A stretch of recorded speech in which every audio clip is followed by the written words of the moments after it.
Strákar, þá er þessu staðsta verkefni okkar lokið. Ef við byrjum á þér, Logi, aldursforsetinn. Hvernig svona, ertu að melta þetta? Já, ég sagði það á hann á einhverju viðtali, þú veist, maður var að horfa á þessi mót bara sem maður var krakki og ég ímynda mér aldrei að ég geti verið á svona móti og svo maður í miðri framlengingu á móti liðið sem var í úrslitum HM fyrir nokkrum árum, skilur, þetta er bara fáránlegt, sko. Og við erum eftir að muna þetta alla ævi og segja barnabörnunum frá þessu. Gildir það sama fyrir þig, Hlynur? Fer þetta alveg á sérstaka hillu í minningabankanum?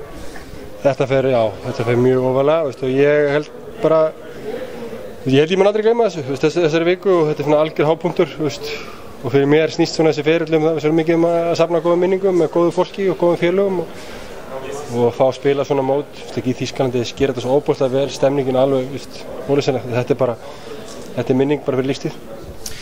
Strákar, ég er komin heim mómentið hérna í lokin. Hvað viljið þið segja um það? Já, maður er orðlaus bara. Ég vilja bara fá repeat, fá það aftur, sko. Þetta var svo gaman, maður horfði bara og trúði ekki sínum eigin augum. Þetta er ótrúlegur stuðningsmenn, ótrúlegur.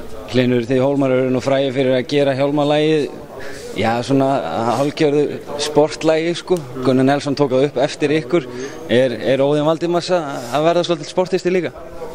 Mér líður alltaf vel því að heyra þetta lag og það má alltaf spila þetta og mér líður betur átt að heyra svona lög, sko, fallega texta bara aðeins rólegri heldur en eitthvað óbúðslegt svona, eitthvað hart, sko, þannig að þetta er mjög, ég fíla þetta og þetta er svolítið stórkostleg stund og óbúðslega fallegu texti og ef Gunnar Nelson getur farið inn í bardaga með svona undir þá ættum við að geta farið í körfubolta, skilur, Nákvæmlega. Áður en við sleppum ykkur, strákar, þeir eru búin að vera lengi að og það eru svona sumir farnir að velta fyrir sig. Eru einhver kynslóðaskipti yfirvofandi eða eigið þið kannski 3, 4, 5, 6 ár eftir í þessu?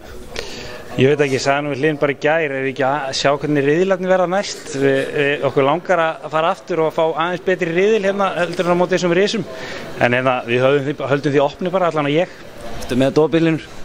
Já, ég held að ég sé bara til hvernig það verður, það er leiðilegt að vera svona mikið á fjölskyldinu en körfuboltahliðina sér alltaf óbúðslega skemmtileg. Ég hef aldrei viljað missa þessu, þetta eru skemmtileg moment, svona fyrir utan, skilur, maður þarf að borða 6 sinnum á dag og maður er alltaf í því, sko, en hangað á flugvöllum og eitthvað svona, en hitt er bara allt svo mikið meira, eins og ég segi, bara félagskapurinn og bara, já, við erum bara, já. Strákar, hneigja ykkur, takk kærlega fyrir framlagið. Takk fyrir okkur.